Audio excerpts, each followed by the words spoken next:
बड़ी खबर आपको बता रहे हैं दिल्ली से लगे गुरुग्राम से इस वक्त की बड़ी खबर आपको बता दें, जहां मानेसर इलाके में भीषण आग लगी है।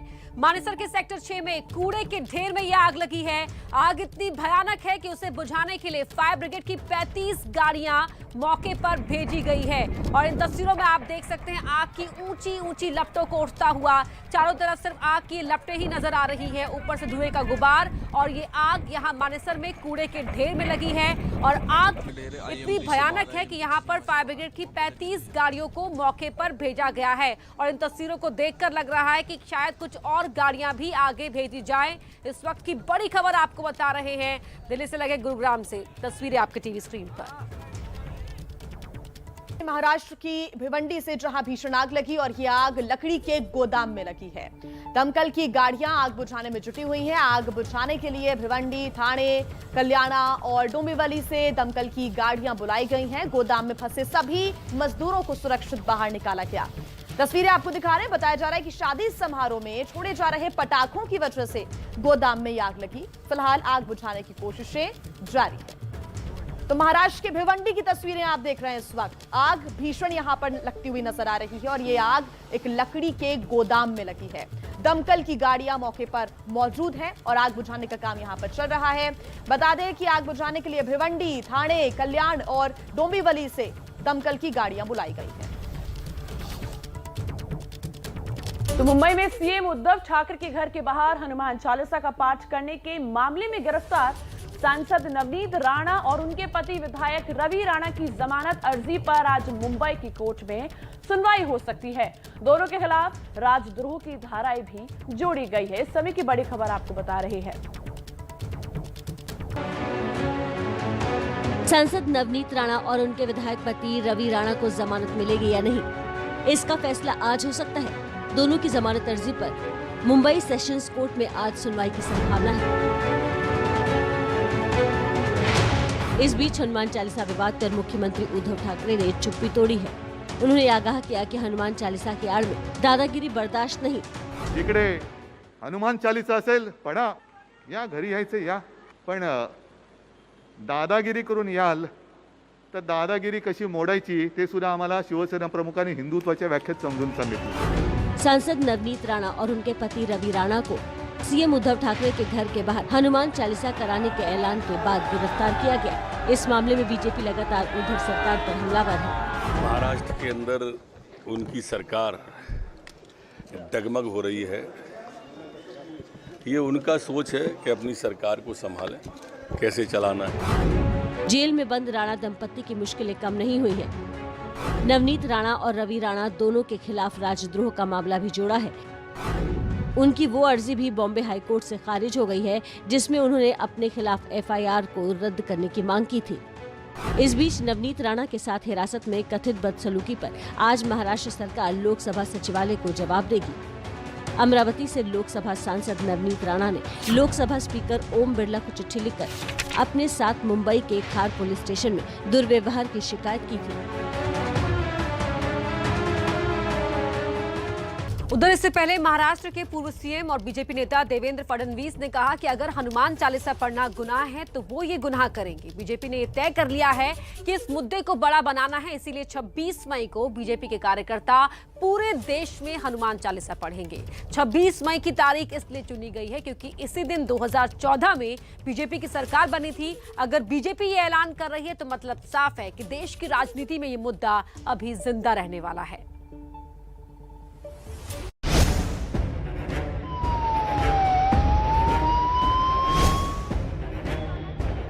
नवनीत राणा और उनके पति ने सिर्फ उद्धव ठाकरे के घर के बाहर हनुमान चालीसा का पाठ करने की इच्छा जताई, लेकिन इसके लिए उन्हें जेल जाना पड़ा है। राजद्रोह का केस लगा दिया गया है। अब बीजेपी नवनीत राणा के पक्ष में उतर आई है।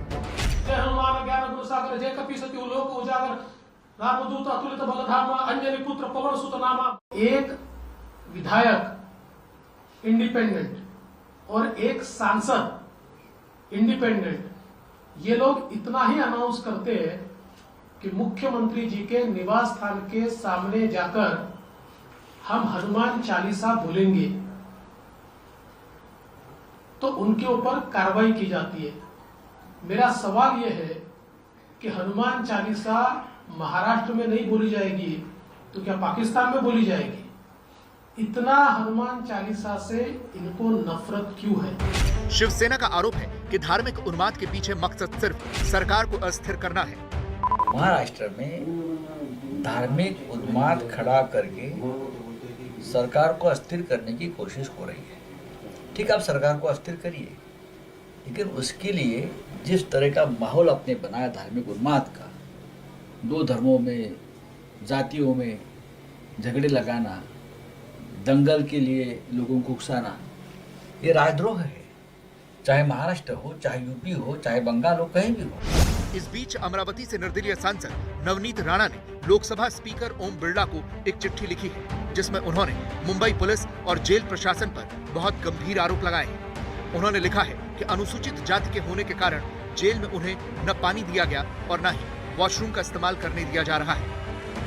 पुलिस कस्टडी में मिसट्रीट किया गया, उनको नीची जात का बच्चा बताकर उनके साथ दुर्व्यवहार किया गया, उनको पीने का पानी तक नहीं दिया गया। एक महिला सांसद को वॉशरूम जाने के लिए भी परमिशन नहीं दी गई। इस प्रकार से बदले की भावना से महाराष्ट्र में इससे पहले हमने कभी कार्रवाई नहीं देखी। महाराष्ट्र सरकार फडणवीस के आरोपों की जांच की बात कर रही है। नवनीत राणा के वकील ने लोकसभा अध्यक्ष से शिकायत कर रहे हैं कि जेल में उन्हें पानी तक नहीं दिया गया। वो बता रहे हैं कि दलित है करके इन पर अत्याचार किया जा रहा है। नहीं, ये जो इन्फॉर्मेशन आप दे रहे हैं ये मेरे लिए अभी समझ में यानी मैंने सुना है, मैं इसके बारे में इंक्वायरी करूंगा। बीजेपी नवनीत राणा को अनुसूचित जाति का बताकर उन पर अत्याचार का आरोप लगा रही है।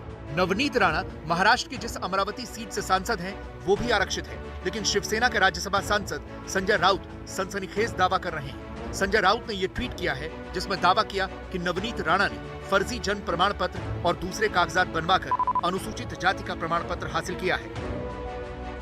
उधर इस विवाद में शरद पवार की पार्टी एनसीपी के एक नेता फाहमीदा हसन भी कूद गई हैं। फाहमीदा की मांग है कि उन्हें प्रधानमंत्री नरेंद्र मोदी के घर के बाहर हनुमान चालीसा समेत सभी धर्मों के पाठ करने की अनुमति दी जाए। इसके लिए उन्होंने बाकायदा गृह मंत्रालय को एक चिट्ठी भी लिखी है। ऐसे हिंदुत्व, ऐसे जैनिज्म और ऐसे अगर ईमान जागरूक होके अगर हमारे देश को कोई फायदा पहुंच सकता है कि जैसे कि महंगाई कम हो सकती है, बेरोजगारी दूर हो सकती है, लोगों को रोजगार मिल सकता है, जीडीपी का रेट कम हो सकता है, तो मैं आपके जरिए उनका जैनिज्म जगाने के लिए नवकार मंत्र का एक पाठ पढ़ना चाहूंगी। नमो अर्यंताणम, नमो सिद्धाणम, नमो आर्यणम, नमो वजयणम, नमो लोयसवसानुनम। महाराष्ट्र बीजेपी के नेता किरीट सोमैया नवनीत राणा से मिलने उनके घर पहुंचे थे, जिन पर शिव सैनिकों ने पथराव कर दिया था। इसकी शिकायत करने के लिए आज किरीट सोमैया दिल्ली पहुंचे। अरे भैया, उनको डर हनुमान चालीसा का नहीं है, उनके घोटालेबाजों के घोटाले में ये किरीट जो हनुमान का भक्त है वो आग लगा रहा है। उनके घोटाले की लंका जल रही है, उसकी चिंता है। दिल्ली में उन्होंने केंद्रीय गृह राज्य मंत्री नित्यानंद राय से मिलकर एसआईटी जांच की मांग की। कुल मिलाकर ये विवाद अब बड़ा होता जा रहा है। और इस वक्त की बड़ी खबर आपको बता दें, जहां पर भीषण आग लगी है और कुछ तस्वीरें भी सामने आई हैं। बड़ी खबर इस वक्त आपको बता रहे हैं, सुबह से ऐसी तस्वीरें लगातार गुरुग्राम के मानेसर से सामने आई हैं, जहां पर भीषण आग लगी है। और सेक्टर 6 मानेसर का, जहां पर आग से हड़कंप मच गया है। कूड़े के ढेर में यह आग लगी और आग इतनी भयानक थी कि उसे बुझाने के लिए दमकल की 35 गाड़ियां मौके पर भेजी गई है और आग बुझाने की अभी भी कोशिशें जारी है। तो दमकल की 35 गाड़ियां आग बुझाने में फिलहाल जुटी हुई हैं। बता दें आपको कि गुरुग्राम का ये मानेसर का सेक्टर 6 का इलाका है, जहां पर भीषण आग लगी है और बताया जा रहा है कि कूड़े के ढेर में आग लगी और आग फैलती चली गई। आग इतनी भयानक अब रूप ले चुकी है कि उसे बुझाने के लिए दमकल की 35 गाड़ियां मौके पर मौजूद हैं, जो कि आग बुझाने की कोशिशें कर रही है। और तस्वीरें आप देखिए, आग का गुबार, धुएं का गुबार, आग की लपटें आपको दूर से ही देखने को मिल रही हैं। ऐसे में आसपास का जो इलाका है आग ने अपनी चपेट में ले लिया है। हालांकि लोगों को यहां से दूर किया गया। 35 जो दमकल विभाग की गाड़ियां हैं वो मौके पर मौजूद हैं। कूड़े के ढेर में ये आग लगी और ये आग फैलती ही चली गई। और देखिए, जो कूड़े में आग से जो फ्यूम्स निकलते हैं उससे भी लोगों को काफी परेशानियां होती हैं। तो ये परेशानियां फिलहाल वहां के आसपास के जो लोग हैं वो जरूर इन परेशानियों का सामना कर रहे होंगे और यही वजह है कि इस आग को जल्द से जल्द बुझाना होगा। तस्वीरें आप देख रहे हैं गुरुग्राम के मानेसर के सेक्टर 6 की घटना ये सामने आई। बड़ी खबर आपको बता रहे जो अलवर से आ रही है, जहां राजगढ़ मंदिर विवाद में बड़ा एक्शन हुआ है। गहलोत सरकार ने सीओ बनवारी लाल मीणा को निलंबित कर दिया है। इसके अलावा राजगढ़ नगर पालिका अध्यक्ष सतीश दुहरिया को भी सस्पेंड किया गया है। इस समय की बड़ी खबर आपको बता रहे हैं जो अलवर से आ रही है, जहां राजगढ़ मंदिर विवाद में बड़ा एक्शन हुआ है। गहलोत सरकार ने सीओ बनवारी लाल मीणा को निलंबित कर दिया है। इसके अलावा राजगढ़ नगर पालिका अध्यक्ष सतीश दुहरिया को भी सस्पेंड किया गया है। इस समय की बड़ी खबर आपको बता रहे हैं अलवर से जो आ रही है,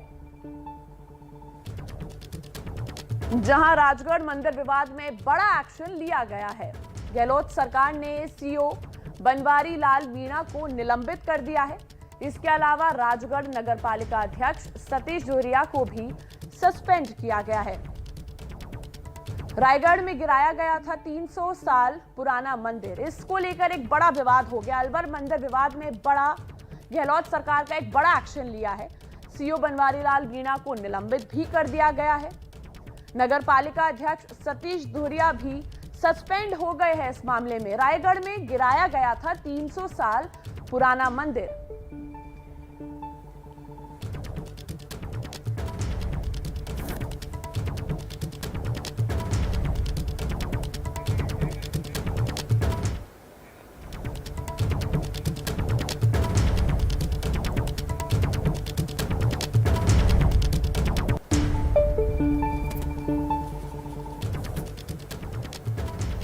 रमजान का महीना कुछ दिनों में खत्म होने वाला है और राजनीतिक गलियारों में एक बार फिर इफ्तार पार्टी की रौनक देखने को मिल रही है। लेकिन यही इफ्तार पार्टी राजस्थान के मुख्यमंत्री अशोक गहलोत के गले की फांस बनने लगी है।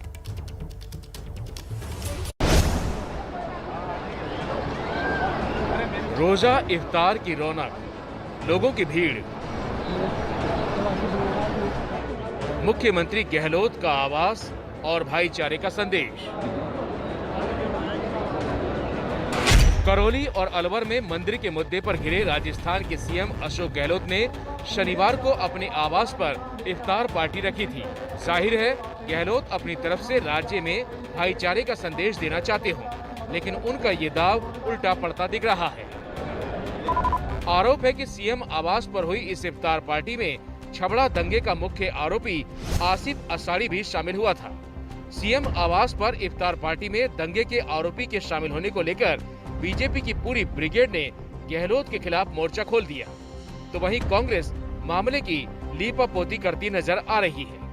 ऐसा लगता है कि मुख्यमंत्री अब केवल और केवल इस राजस्थान को इस सांप्रदायिकता की आग में झोंकने का ऊपर मन बना लिया है। ऐसे अपराधी को आपके यहाँ साथ बिठाने वाले से लेकर आपके यहाँ से कॉल करने वाले लोगों के खिलाफ कार्रवाई करो और राजस्थान की संपूर्ण जनता से क्षमा याचना करो।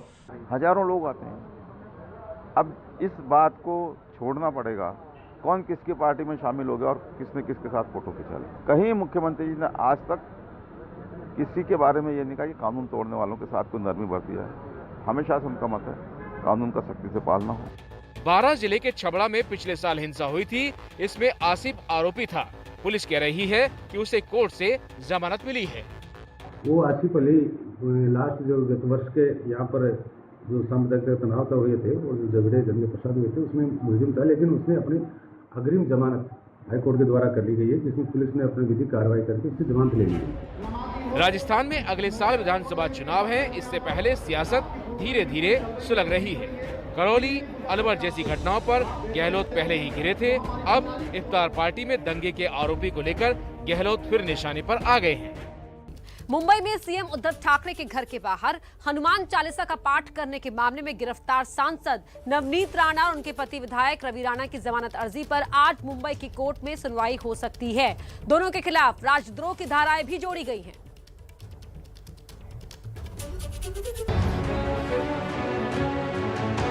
सांसद नवनीत राणा और उनके विधायक पति रवि राणा को जमानत मिलेगी या नहीं, इसका फैसला आज हो सकता है। दोनों की जमानत अर्जी पर मुंबई सेशंस कोर्ट में आज सुनवाई की संभावना है। इस बीच हनुमान चालीसा विवाद पर मुख्यमंत्री उद्धव ठाकरे ने चुप्पी तोड़ी है। उन्होंने आगाह किया कि हनुमान चालीसा की आड़ में दादागिरी बर्दाश्त नहीं। इकडे हनुमान चालीसा असेल पडा, या घरी यायचं या, पण दादागिरी करून याल तर दादागिरी कशी मोडायची ते सुद्धा आम्हाला शिवसेना प्रमुखांनी हिंदुत्वाच्या व्याख्येत समजून सांगितलं। सांसद नवनीत राणा और उनके पति रवि राणा को सीएम उद्धव ठाकरे के घर के बाहर हनुमान चालीसा कराने के ऐलान के बाद गिरफ्तार किया गया। इस मामले में बीजेपी लगातार उद्धव सरकार पर हमलावर है। महाराष्ट्र के अंदर उनकी सरकार डगमग हो रही है। ये उनका सोच है कि अपनी सरकार को संभालें, कैसे चलाना है। जेल में बंद राणा दंपत्ति की मुश्किलें कम नहीं हुई है। नवनीत राणा और रवि राणा दोनों के खिलाफ राजद्रोह का मामला भी जोड़ा है। उनकी वो अर्जी भी बॉम्बे हाईकोर्ट से खारिज हो गई है जिसमें उन्होंने अपने खिलाफ एफआईआर को रद्द करने की मांग की थी। इस बीच नवनीत राणा के साथ हिरासत में कथित बदसलूकी पर आज महाराष्ट्र सरकार लोकसभा सचिवालय को जवाब देगी। अमरावती से लोकसभा सांसद नवनीत राणा ने लोकसभा स्पीकर ओम बिरला को चिट्ठी लिखकर अपने साथ मुंबई के खार पुलिस स्टेशन में दुर्व्यवहार की शिकायत की थी। और वहीं अपने ऊपर हुए हमले के मामले में बीजेपी नेता किरीट सोमैया आज पुलिस के खिलाफ शिकायत दर्ज करेंगे। सोमैया का ऐसा आरोप है कि मुंबई पुलिस ने जो एफआईआर दर्ज कराई है और वो भी लोगों के सामने उन्होंने जो रखी है, मीडिया के सामने जो दिखाई है, वो एफआईआर फर्जी है।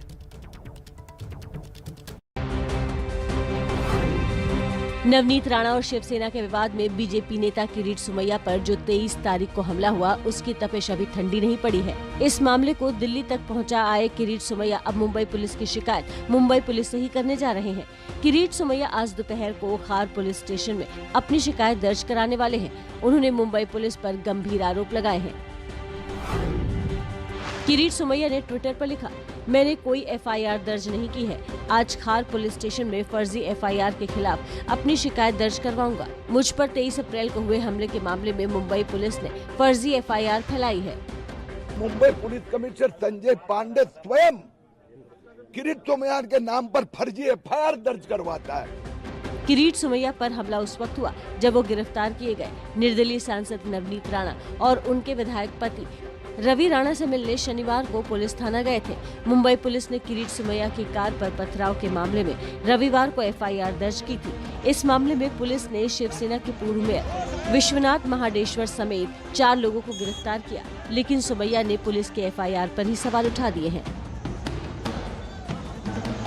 तो बीजेपी शासित दिल्ली नगर निगम अब बुलडोजर का मुंह शाहीन बाग की तरफ मोड़ने की तैयारी में है। साउथ दिल्ली नगर निगम ने इसके लिए एक्शन प्लान तैयार कर लिया है।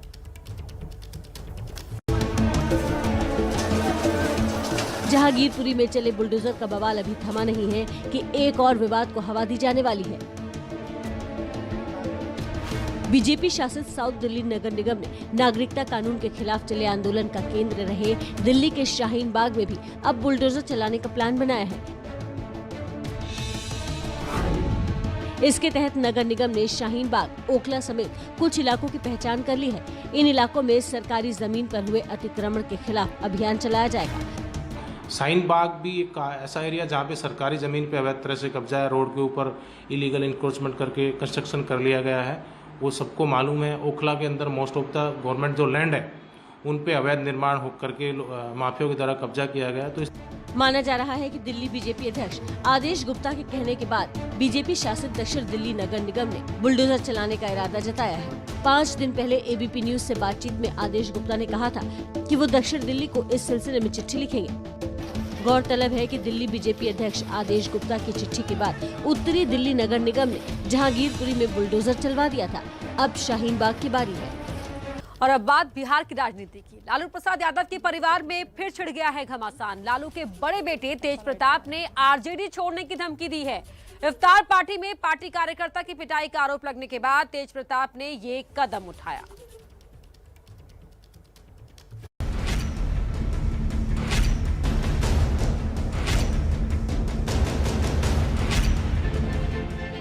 पटना में 4 दिन पहले हुई चर्चित इफ्तार पार्टी के बाद बिहार में आरजेडी सरकार की वापसी की भविष्यवाणी करने वाले तेज प्रताप यादव अब अपनी ही पार्टी से खफा है। उनका गुस्सा इस कदर है कि तेज प्रताप ने पार्टी छोड़ने की ही धमकी दे डाली है।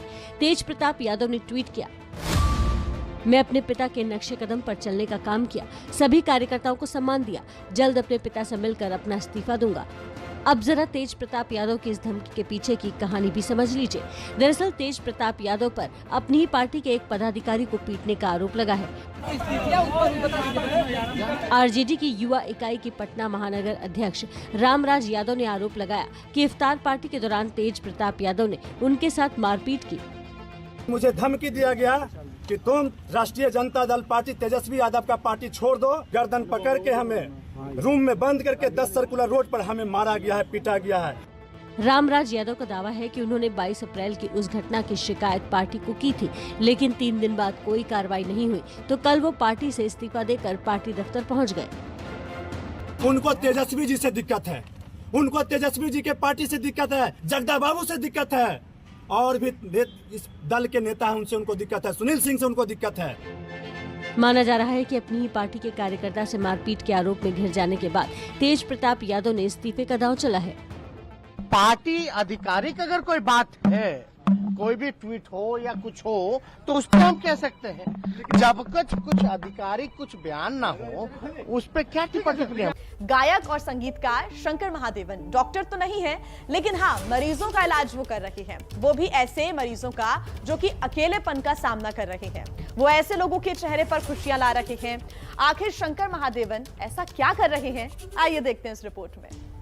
ज्यादातर लोग संगीत को मनोरंजन का साधन मानते हैं, लेकिन संगीत एक ऐसी दवा है जो बड़े बड़े गम को भुला दे, मरीजों में एक नई ऊर्जा और नया उत्साह भर दे। और इसी काम को बखूबी कर रहे हैं जाने माने संगीत के जादूगर शंकर महादेवन जी, जो इस वक्त मेरे साथ हैं। सर, जो आपका ये इसमें निर्वाणा दिल का लंगर, ये जो प्रोजेक्ट है, ये जो मुहिम है, ये क्या है और कैसे शुरू हुई, और बहुत सारे मरीजों को और बहुत सारे ऐसे लोगों को जो अकेलेपन की ज़िंदगी जी रहे हैं और उनमें एक नई ऊर्जा, नया उत्साह ये भर रहे हैं, ये पूरा प्रोजेक्ट क्या है? ऐसे में निर्वाणा है ना, शंकर महादेवन एकेडमीज निर्वाणा एक प्रोग्राम शुरू किया जहाँ पर ऐसे बहुत लोग हैं राजेश जी जो इतना बीमार हैं और सिर्फ बैठे हैं इस धरती से एग्जिट होने के लिए। उनका कोई इलाज नहीं है, पैलिएटिव केयर में बैठे हैं, ओल्ड एज होम्स में बैठे हैं। लोनलीनेस मतलब अकेलापन जिसे कहते हैं, वो सबसे बड़ा एक बीमारी है। तो लोनली पीपल है, कैंसर पेशेंट्स है, एज, इन लोग के लिए हमने थोड़ा थोड़ा परफॉर्मेंस शुरू किया। तो उनको अगर हम थोड़ा सा एक घंटे की, 1 घंटा 1.5 घंटे की जो खुशी है अगर हम दे सकें, तो मेरे ख्याल से संगीत का मकसद बड़ा हो जाता है, यू नो। तो हमारे पास 100 से भी ज़्यादा टीचर्स हैं। 1-1.5 घंटे का प्रोग्राम हम लोग ऑनलाइन करते हैं और उससे जो आशीर्वाद मिलने लगा ना राजेश जी, ये हम पैसे के साथ तोल ही नहीं सकते। आपको मनोरंजन चाहिए ना 1 घंटे का, मैं दूंगा आपको मनोरंजन। ऐसे शुरू किया हमने राजेश जी। 1 साल में हम लोग ऐसे कंडीशन पे पहुंचे कि दिन में 1 प्रोग्राम कर रहे हैं हम लोग, 1 दिन में 1 प्रोग्राम। तो 365 डेज में हम 365 प्रोग्राम्स कर रहे हैं। कोविड में बहुत सारे लोग जो है घरों पे थे, तमाम बड़े बड़े कोविड सेंटर बनाए गए, वहाँ पे थे, और जिन लोगों को कोविड हुआ था, कोरोना हुआ था, बहुत ही डिप्रेशन में थे। उस वक्त हमने, जैसे मैंने कुछ वीडियोस देखे आपके, बहुत सारे जो है किस तरह से उन लोगों से आप जुड़े, क्योंकि उस वक्त जुड़ना बड़ा मुश्किल हो रहा था और लोगों तक पहुँचना, कैसे वो उसकी मुहिम शुरू हुई और फिर किस तरह से आप उनसे जुड़े? शुरू इस तरह हुआ कि मैंने पहले एक गाना बनाया कि लोगों को प्रोत्साहित करने के लिए, जो हमारे अजीज मित्र हैं अमिताभ भट्टाचार्य, उन्होंने लिखा और मैंने कंपोज किया। पहले एक गाना बनाया कि हारा नहीं हूँ मैं, एक गाना गाया जो सब जगह बजा, लोग प्रोत्साहित हुए। फिर बाद में हमारा जो SMA निर्वाणा के द्वारा हम परफॉर्मेंसेस देने लगे, ऑनलाइन परफॉर्मेंसेस, जैसे कि, तो हमने ऐसा किया कि उनका मनोरंजन के लिए हमने एक बड़ा स्क्रीन वहाँ पर डाल दिया, LED स्क्रीन, और उनके लिए परफॉर्मेंस किया, और आप विश्वास नहीं करेंगे, by the end of the performance सारे पेशेंट्स हैं, सारे डॉक्टर, सारे जो नर्सेस जो भी थे वहाँ पर, जो ऐसे एक माहौल में वो सब नाच रहे थे और एंजॉय कर रहे थे। मतलब पेशेंट्स जो एकदम सीरियसली इल थे, उठ के एक गाना था, मुझे याद है, वो तो गरबा कर रहे थे पूरा हॉस्पिटल में, डोम में। वो देख के मतलब लोगों को महसूस हुआ कि यार म्यूजिक का मकसद जो है वो कुछ अमेजिंग है, and it can change people. लोगों के जीवन में वो एक ऐसा एक पल लाता है जो हमेशा यादगार है। क्योंकि मैं बैठा हूँ इस वक्त शंकर महादेवन के साथ, और अगर कोई गाना ना हो तो फिर अधूरा लगेगा। और मैं चाहता हूँ कि उसी से रिलेटेड इसमें निर्वाणा, उसके लिए जो संगीत आप लोगों ने कुछ ना कुछ जरूर सुना है। ज़रूर। एक तो गाना मैं सुनाऊंगा, 4 लाइनें सुनाऊंगा। हमारे एक फिल्म था तारे ज़मीं पर, तो तारे ज़मीं पर ऐसा फिल्म था जिसमें हम कहते हैं कि खो ना जाए ये तारे ज़मीं पर। तो देखो इन्हें, ये है ओस की बूंदें, पत्तों की गोद में आसमां से कूदे, अंगड़ाई ले फिर करवट बदल के, नाजुक सी मोती हंस दे फिसल के, खो न जाए ये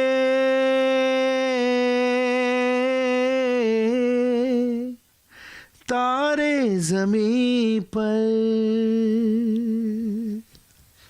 और एक गाना है जो मैं गाऊंगा हमारे देश के लिए, क्योंकि लोग, हमारे देशवासी बहुत दुनिया में सभी जगह बसे हुए हैं, तो हम अपना देश को हमेशा याद करते रहते हैं। और मेरे एकेडमी के थ्रू तो इंटरनेशनल एकेडमी हो गया है, तो लोग पूरे विश्व में जो लोग हैं उनके लिए ये गाना है। वतन वतन मेरे आबाद रहे तू, है वतन वतन मेरे आबाद रहे तू, मैं जहाँ रहूँ जहाँ में याद रहे तू, है वतन मेरे वतन, है वतन मेरे वतन, तू ही मेरी मंजिल है पहचान तुझी से, तू ही मेरी मंजिल है पहचान तुझी से, पहुँचूँ मैं जहाँ भी मेरी बुनियाद रहे तू,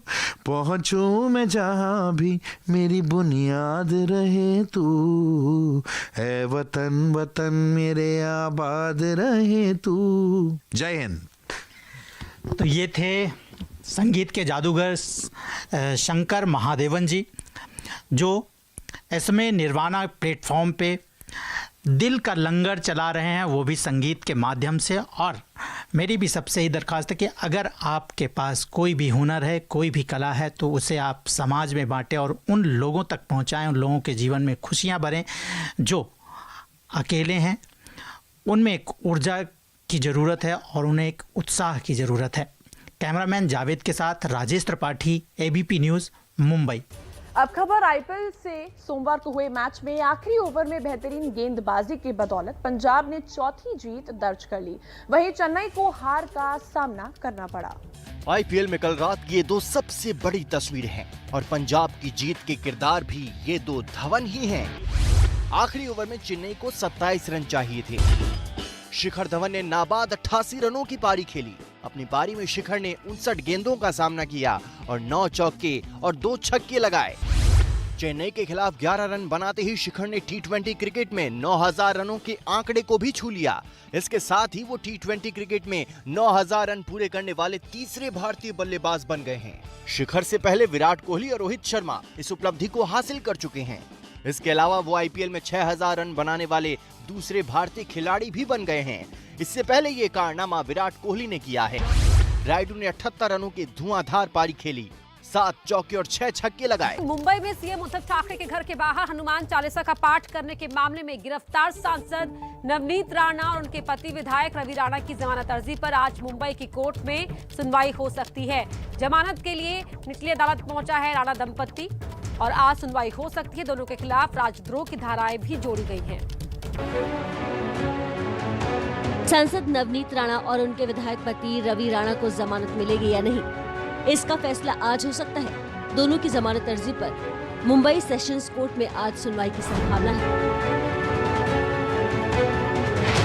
इस बीच हनुमान चालीसा विवाद पर मुख्यमंत्री उद्धव ठाकरे ने चुप्पी तोड़ी है।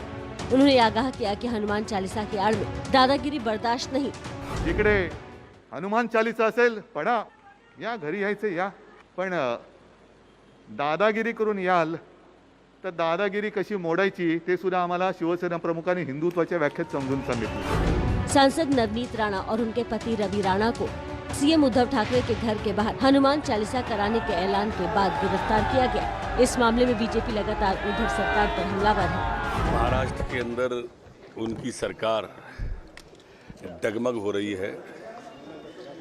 ये उनका सोच है कि अपनी सरकार को संभालें, कैसे चलाना है। जेल में बंद राणा दंपत्ति की मुश्किलें कम नहीं हुई है। नवनीत राणा और रवि राणा दोनों के खिलाफ राजद्रोह का मामला भी जोड़ा है। उनकी वो अर्जी भी बॉम्बे हाईकोर्ट से खारिज हो गई है जिसमें उन्होंने अपने खिलाफ एफआईआर को रद्द करने की मांग की थी। इस बीच नवनीत राणा के साथ हिरासत में कथित बदसलूकी पर आज महाराष्ट्र सरकार लोकसभा सचिवालय को जवाब देगी। अमरावती से लोकसभा सांसद नवनीत राणा ने लोकसभा स्पीकर ओम बिरला को चिट्ठी लिखकर अपने साथ मुंबई के खार पुलिस स्टेशन में दुर्व्यवहार की शिकायत की थी। अपने ऊपर हुए हमले के मामले में बीजेपी के नेता किरीट सोमैया आज पुलिस के खिलाफ शिकायत दर्ज करेंगे। बता दें कि सोमैया का आरोप है कि मुंबई पुलिस ने जो एफआईआर फैलाई वो फर्जी है।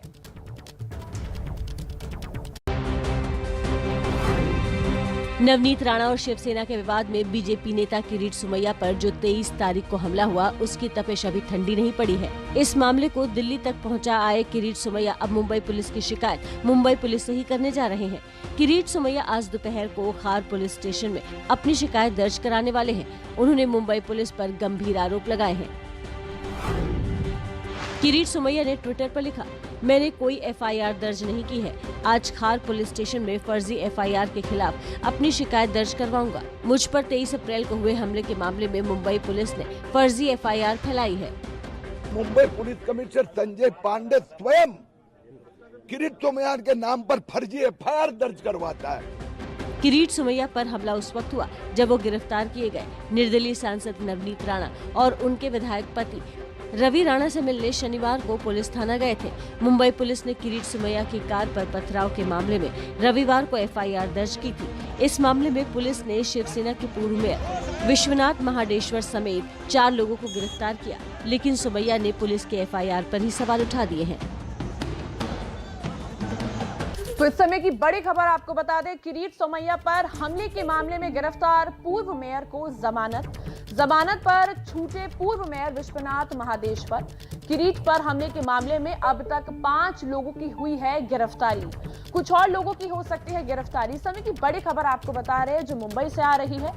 किरीट सोमैया पर हमले के मामले में गिरफ्तार पूर्व मेयर को जमानत पर छूटे पूर्व मेयर विश्वनाथ महाडेश्वर। इस समय की बड़ी खबर आपको बता रहे हैं कुछ और लोगों को गिरफ्तारी कर सकती है पुलिस, यानी कुछ और लोगों के गिरफ्तार होने की खबर अभी आ रही है जिसको पुलिस गिरफ्तार कर सकती है।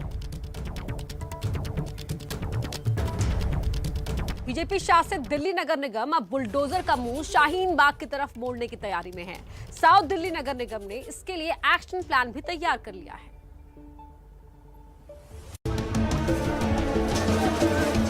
जहांगीरपुरी में चले बुलडोजर का बवाल अभी थमा नहीं है कि एक और विवाद को हवा दी जाने वाली है।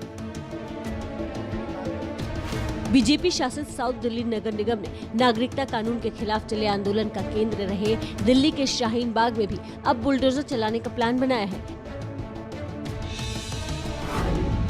इसके तहत नगर निगम ने शाहीन बाग, ओखला समेत कुछ इलाकों की पहचान कर ली है। इन इलाकों में सरकारी जमीन पर हुए अतिक्रमण के खिलाफ अभियान चलाया जाएगा। शाहीन बाग भी एक ऐसा एरिया जहाँ पे सरकारी ज़मीन पे अवैध तरह से कब्जा है, रोड के ऊपर इलीगल इंक्रोचमेंट करके कंस्ट्रक्शन कर लिया गया है, वो सबको मालूम है। ओखला के अंदर मोस्ट ऑफ द गवर्नमेंट जो लैंड है उन पे अवैध निर्माण हो करके माफियों की द्वारा कब्जा किया गया है। तो माना जा रहा है कि दिल्ली बीजेपी अध्यक्ष आदेश गुप्ता के कहने के बाद बीजेपी शासित दक्षिण दिल्ली नगर निगम ने बुलडोजर चलाने का इरादा जताया है। 5 दिन पहले एबीपी न्यूज से बातचीत में आदेश गुप्ता ने कहा था कि वो दक्षिण दिल्ली को इस सिलसिले में चिट्ठी लिखेंगे। गौरतलब है कि दिल्ली बीजेपी अध्यक्ष आदेश गुप्ता की चिट्ठी के बाद उत्तरी दिल्ली नगर निगम ने जहांगीरपुरी में बुलडोजर चलवा दिया था। अब शाहीन बाग की बारी है। लालू प्रसाद यादव के परिवार में फिर घमासान छिड़ गया है और लालू के बेटे, जो बड़े बेटे हैं तेज प्रताप, उन्होंने आरजेडी छोड़ने की धमकी दे दी है। इफ्तार पार्टी में कार्यकर्ता की पिटाई का आरोप लगने के बाद तेज प्रताप ने ये कदम उठाया है।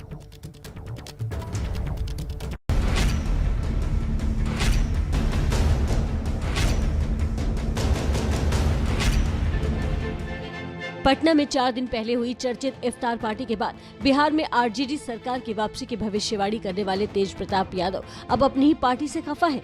उनका गुस्सा इस कदर है कि तेज प्रताप ने पार्टी छोड़ने की ही धमकी दे डाली है। तेज प्रताप यादव ने ट्वीट किया, मैं अपने पिता के नक्शे कदम पर चलने का काम किया, सभी कार्यकर्ताओं को सम्मान दिया, जल्द अपने पिता से मिलकर अपना इस्तीफा दूंगा। अब जरा तेज प्रताप यादव की इस धमकी के पीछे की कहानी भी समझ लीजिए। दरअसल तेज प्रताप यादव पर अपनी ही पार्टी के एक पदाधिकारी को पीटने का आरोप लगा है। आरजेडी की युवा इकाई के पटना महानगर अध्यक्ष रामराज यादव ने आरोप लगाया कि इफ्तार पार्टी के दौरान तेज प्रताप यादव ने उनके साथ मारपीट की। मुझे धमकी दिया गया कि तुम राष्ट्रीय जनता दल पार्टी तेजस्वी यादव का पार्टी छोड़ दो। गर्दन पकड़ के हमें रूम में बंद करके 10 सर्कुलर रोड पर हमें मारा गया है, पीटा गया है।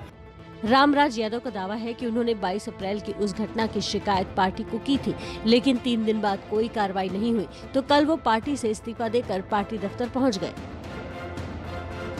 उनको तेजस्वी जी से दिक्कत है, उनको तेजस्वी जी के पार्टी से दिक्कत है, जगदा बाबू से दिक्कत है, और भी इस दल के नेता हैं उनसे उनको दिक्कत है, सुनील सिंह से उनको दिक्कत है। माना जा रहा है कि अपनी ही पार्टी के कार्यकर्ता से मारपीट के आरोप में घिर जाने के बाद तेज प्रताप यादव ने इस्तीफे का दांव चला है। पार्टी आधिकारिक अगर कोई बात है, कोई भी ट्वीट हो या कुछ हो, तो उसको हम कह सकते हैं। जब कुछ आधिकारिक कुछ बयान ना हो, उस पे क्या टिप्पणी? तो लगता है कि लालू परिवार में तकरार ज्यादा ही बढ़ गई है। तेजस्वी के बयान से तो ऐसा ही लग रहा है। समान नागरिक संहिता पर बीजेपी शासित राज्य तो एक के बाद एक घोषणाएं कर रहे हैं, लेकिन बिहार में बीजेपी की मदद से चल रही नीतीश सरकार का स्टैंड कुछ अलग है। यूपी, उत्तराखंड, हिमाचल प्रदेश से चला बीजेपी का कॉमन सिविल कोड का रथ बिहार में हिचकोले खाता दिख रहा है। बिहार में बीजेपी की मदद से सरकार चल रही जेडीयू का सुर अलग है। जेडीयू का कहना है कि चर्चा के बगैर समान नागरिक संहिता को थोपा ना जाए। हम नए विचारों के, नए सुधारों के विरोधी नहीं है, लेकिन ये जल्दबाजी में नहीं होना चाहिए और ऐसा भी प्रतीत नहीं होना चाहिए कि जैसे थोपा जा रहा है। दरअसल समान नागरिक संहिता के मुद्दे पर जेडीयू अपने पुराने स्टैंड पर कायम है। नीतीश कुमार ने जनवरी 2017 में विधि आयोग को भेजे जवाब में कहा था, समान नागरिक संहिता पर जल्दबाजी में कोई भी फैसला नहीं करे। अगर समान नागरिक संहिता लागू करनी है तो इस पर व्यापक बहस की जरूरत है। इस पर पहले संसद और विधानसभा में बहस की जरूरत है। इस मुद्दे पर बिहार में आरजेडी के तेवर भी तीखे हैं। तेजस्वी यादव ने कहा, समान नागरिक संहिता का खुलकर विरोध किया जाएगा। ये तो हम लोग पहले से बोलते रहे। देश जो है वो नागपुर से चल रहा है और जाहिर सी बात है वो पूरे मुल्क में आरएसएस जो एजेंडा जो है अपना संविधान की जगह पर वो अपना एजेंडा लागू करना चाहता है। अगर ऐसे कानून को लाया जा रहा है तो इसका हम लोग जो है पार्लियामेंट में विरोध करेंगे। असल में बीजेपी की राज्य सरकार समान नागरिक संहिता को लेकर ज्यादा मुखर है। दरअसल समान नागरिक संहिता बीजेपी के 3 कोर मुद्दों में शामिल रहा है। इनमें से 2 मुद्दे अनुच्छेद 370 और राम मंदिर हल हो चुके हैं। लगातार आपको बड़ी खबर बता रहे हैं। उत्तर प्रदेश में देखिए, बिजली कटौती पर सीएम योगी आदित्यनाथ सख्त नजर आ रहे हैं और सीएम योगी ने ट्वीट कर अधिकारियों को चेतावनी दी है। ट्विटर पर उन्होंने लिखा है कि जो भी व्यवस्था करनी हो करें, शेड्यूल से बिजली दें, अनावश्यक रूप से बिजली कटौती ना हो, सख्ती से। ये सीएम योगी आदित्यनाथ ने अधिकारियों को निर्देशित कर दिया है, चेतावनी दे दी है। उन्होंने लिखा है कि जो भी व्यवस्था हो वो करें, जल्द से जल्द करें और शेड्यूल से बिजली दें। उनका ट्वीट भी आपको हम दिखा रहे हैं। सीएम योगी आदित्यनाथ ने उत्तर प्रदेश में अनावश्यक रूप से बिजली कटौती पर सख्ती भरे लहजे में अधिकारियों को निर्देश दिए हैं। बड़ी खबर इसी बीच आपको बता दें, बिजली को लेकर क्रिकेटर महेंद्र सिंह धोनी की पत्नी साक्षी ने भी चिंता जताई है। झारखंड में बिजली संकट को लेकर साक्षी ने नाराजगी जाहिर करते हुए ट्विटर पर लिखा है कि झारखंड में इतने सालों से बिजली संकट क्यों है। एक टैक्स पेयर के नाते मैं ये जानना चाहती हूँ। हम लगातार बिजली बचाने की कोशिश कर रहे हैं। इस समय की बड़ी खबर आपको ये बता रही है कि पूर्व क्रिकेटर महेंद्र सिंह धोनी की पत्नी साक्षी ने चिंता जताई है।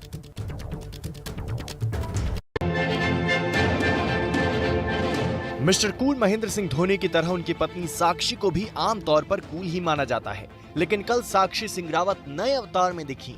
उनके गुस्से का पारा 7वें आसमान पर चढ़ गया। वजह है झारखंड में इन दिनों हो रही बिजली की कटौती। इस पर साक्षी सिंह रावत इतना गुस्सा हुई कि अपने भड़ास निकालने के लिए उन्होंने प्लेटफॉर्म चुना ट्विटर। झारखंड के करदाता के रूप में मैं ये जानना चाहती हूँ कि झारखंड में इतने साल बाद भी बिजली संकट क्यों है। हम अपनी तरफ से जिम्मेदारी के साथ ये सुनिश्चित कर रहे हैं कि हम बिजली की बचत करें। साक्षी धोनी ने ट्वीट कल रात 9:03 पर किया और उसे अब तक सैकड़ों बार रिट्वीट किया जा चुका है।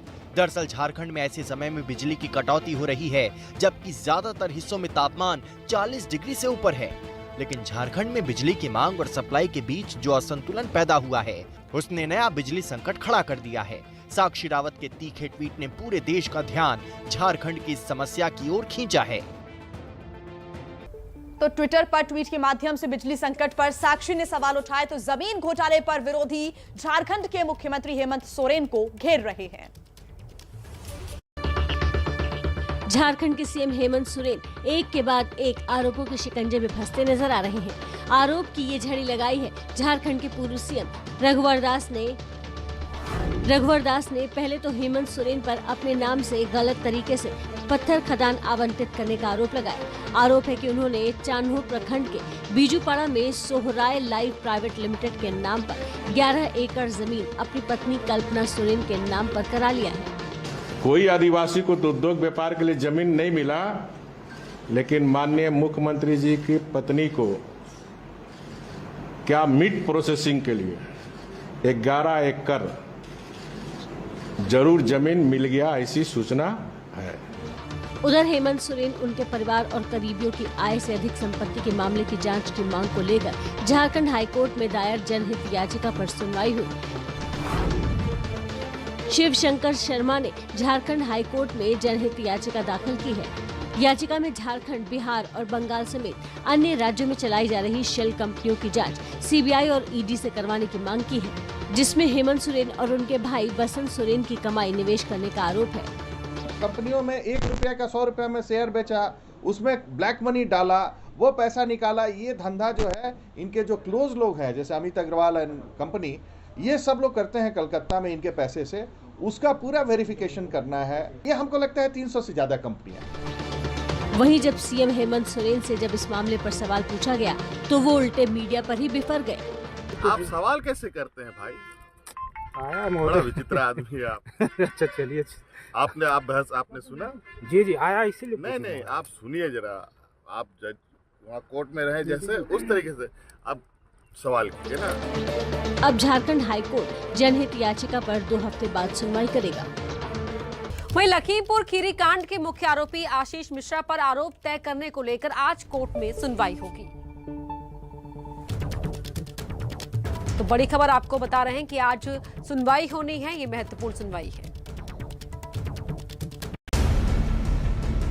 लखीमपुर खीरी केस में मुख्य आरोपी और केंद्रीय गृह राज्य मंत्री के बेटे आशीष मिश्रा उर्फ सोनू की किस्मत पर आज फैसला होने वाला है। सोनू पर आरोप तय करने को लेकर आज जिला अदालत में सुनवाई होगी। इससे पहले सुप्रीम कोर्ट ने आशीष मिश्रा की जमानत की अर्जी को खारिज कर दिया था। साथ ही 1 हफ्ते के भीतर आशीष मिश्रा को कोर्ट के सामने पेश होने का आदेश सुनाया था, जिसके बाद मुख्य आरोपी सोनू ने डेडलाइन के खत्म होने के ठीक 1 दिन पहले यानी रविवार को ही मजिस्ट्रेट के सामने सरेंडर कर दिया।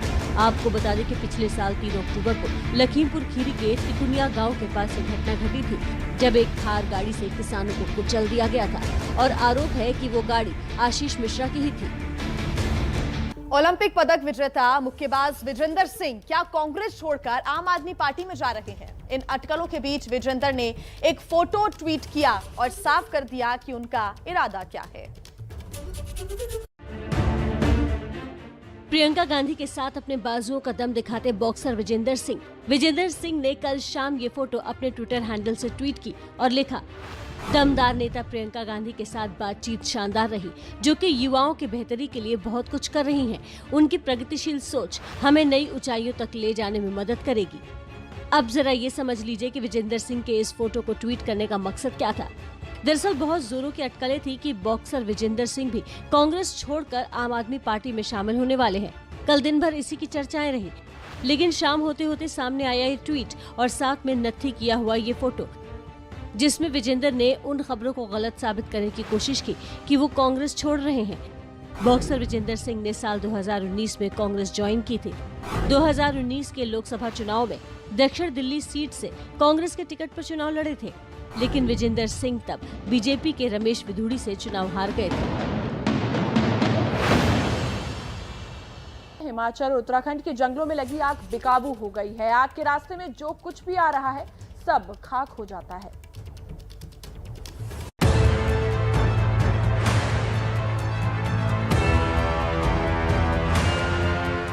हिमाचल प्रदेश के जंगल किस कदर धधक रहे हैं, ये सोलन से आई इन तस्वीरों में देखा जा सकता है।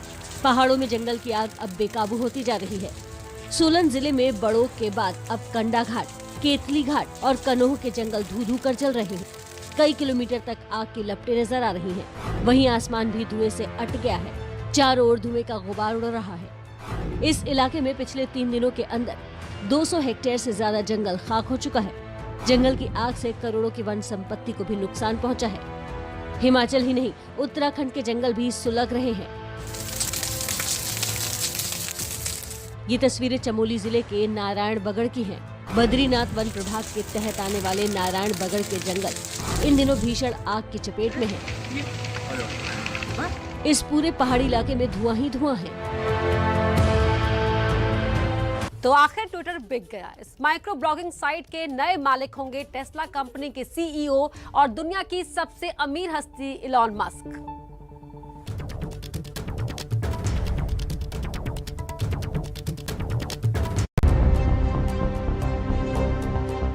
ट्विटर के इस चर्चित नीली चिड़िया को अब दुनिया के सबसे दौलतमंद हस्ती इलॉन मस्क ने अपने पिंजरे में कर लिया है। इलॉन मस्क ने ट्विटर को खरीदने के लिए 14 अप्रैल को जो मेगा ऑफर दिया था, ट्विटर ने उसे आखिरकार कबूल कर लिया है। मस्क के साथ ट्विटर का सौदा 44 अरब अमेरिकी डॉलर में हुआ है।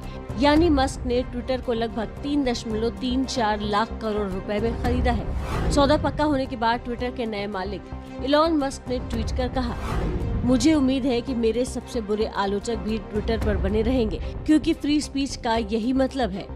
इस डील पर मुहर लगने के बाद ट्विटर के भारतीय मूल के सीईओ पराग अग्रवाल ने ट्वीट कर लिखा, ट्विटर का एक मकसद और प्रासंगिकता रही है जो पूरी दुनिया को प्रभावित करती है। मुझे अपनी टीमों पर बहुत गर्व है और उस काम से प्रेरित हूँ जो कभी ज्यादा महत्वपूर्ण नहीं रहा।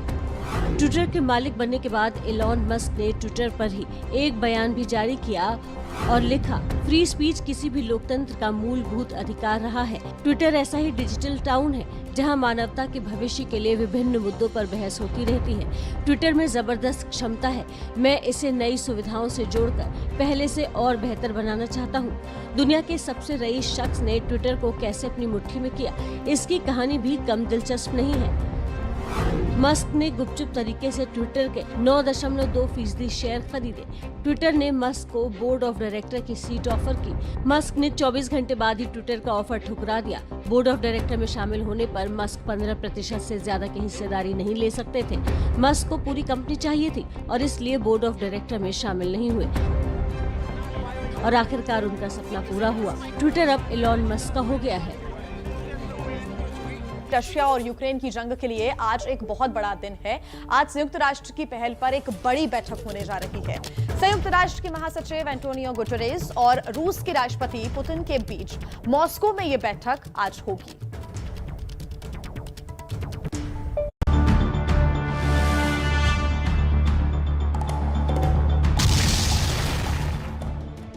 रूस यूक्रेन के बीच चल रहा महायुद्ध क्या जल्द खत्म होने के आसार बढ़ रहे हैं? क्या इस महायुद्ध का हल बातचीत से निकलेगा? ये सवाल इसलिए उठ रहे हैं क्योंकि 2 महीने से ज्यादा वक्त से जारी रूस यूक्रेन के बीच जंग को खत्म करने के लिए अब यूएन ने बड़ी पहल शुरू कर दी है।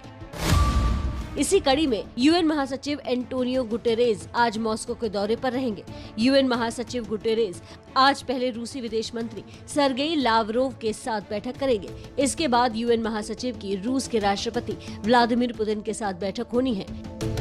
सबसे अहम बात यह कि पुतिन के साथ मॉस्को में बैठक करने के बाद संयुक्त राष्ट्र के महासचिव एंटोनियो गुटेरेस यूक्रेन भी जाएंगे।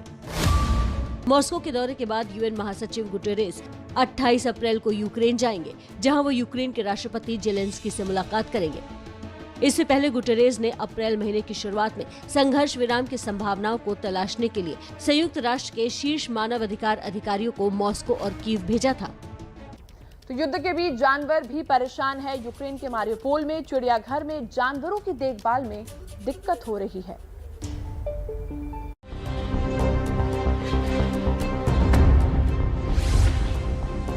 वीडियो में दिख रहा ये टाइगर, तेंदुआ और भालू पिंजरे में कैद होने के साथ साथ अपने जीवन के मुश्किल घड़ियों से गुजर रहे हैं। रूस यूक्रेन के बीच जारी युद्ध ने इन्हें मुसीबत में डाल तो दिया है, लेकिन इनके मालिक और केयरटेकर ने इन्हें युद्ध के बीच भी किसी चीज की कमी नहीं होने दी है।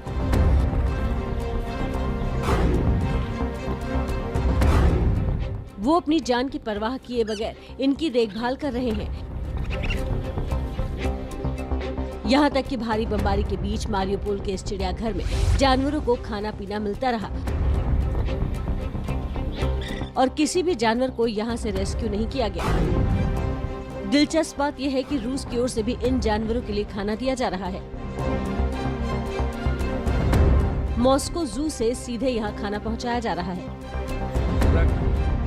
हालांकि बमबारी में कुछ जानवरों की मौत भी हो गई है। यूक्रेन के चिड़ियाघर की ये अनोखी कहानी सोशल मीडिया पर वायरल हो गई है।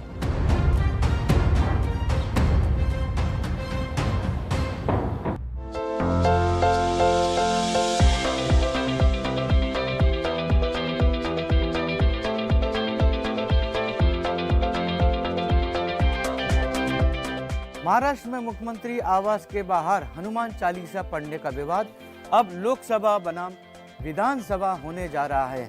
उद्धव जी, अगर आप सांसद नवनीत राणा को अपने घर के बाहर हनुमान चालीसा पढ़ने देते तो शायद लोकसभा अध्यक्ष को आपसे 24 घंटे में जवाब नहीं मांगना पड़ता और आपको भी यह नहीं कहना पड़ता कि हमें भी बड़ी बड़ी दादागिरी से निपटना आता है। तो ये तो हुई भाई सीधे सीधे सामना की बात।